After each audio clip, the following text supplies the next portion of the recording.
أعوذ بالله من الشيطان الرجيم ശപിക്കപ്പെട്ട പിശാചിൽ നിന്ന് അല്ലാഹുവോട് ഞാൻ ശരണം തേടുന്നു. وقطعناهم في الأرض أمما منهم الصالحون ومنهم دون ذلك وبلوناهم بالحسنات والسيئات لعلهم يرجعون.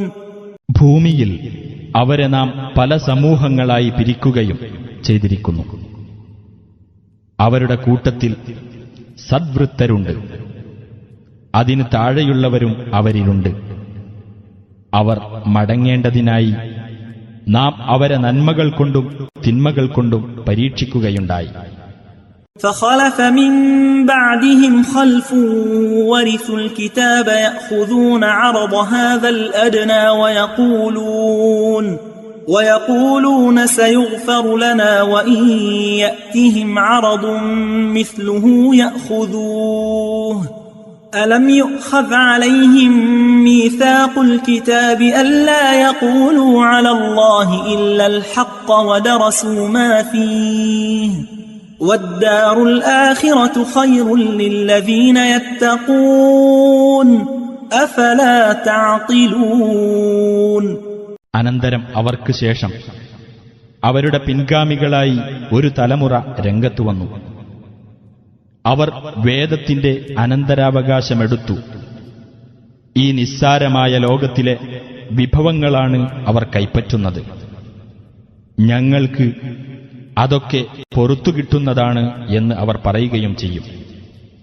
അത്തരത്തിലുള്ള മറ്റൊരു വിഭവം അവർക്ക് വന്നു കിട്ടുകയാണെങ്കിലും അവരത് സ്വീകരിച്ചേക്കും. അല്ലാഹുവെപ്പറ്റി സത്യമല്ലാതെ ഒന്നും അവർ പറയുകയില്ലെന്ന് വേദഗ്രന്ഥത്തിലൂടെ അവരോട് ഉറപ്പ് മേടിക്കപ്പെടുകയും അതിലുള്ളത് അവർ വായിച്ചു പഠിക്കുകയും ചെയ്തിട്ടില്ലേ? എന്നാൽ പരലോകമാണ് സൂക്ഷ്മത പാലിക്കുന്നവർക്ക് ഉത്തമമായിട്ടുള്ളത്. നിങ്ങൾ ചിന്തിച്ച് മനസ്സിലാക്കുന്നില്ലേ? والذين يمسكون بالكتاب وأقاموا الصلاة إنا لا نضيع أجر المصلحين. വേദഗ്രന്ഥത്തെ മുറുകെ പിടിക്കുകയും പ്രാർത്ഥന മുറ പോലെ നിർവഹിക്കുകയും ചെയ്യുന്നവരാരോ ആ സൽക്കർമ്മകാരികൾക്കുള്ള പ്രതിഫലം നാം നഷ്ടപ്പെടുത്തിക്കളയുകയില്ല, തീർച്ച.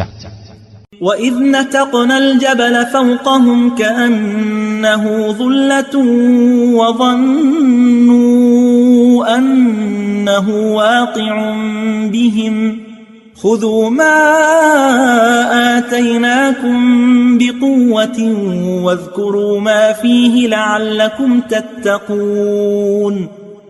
നാം പർവ്വതത്തെ അവർക്കുമീതെ ഒരു കുടയെന്നോണം ഉയർത്തി നിർത്തുകയും അതവരുടെ മേൽ വീഴുക തന്നെ ചെയ്യുമെന്ന് അവർ വിചാരിക്കുകയും ചെയ്ത സന്ദർഭം ഓർക്കുക.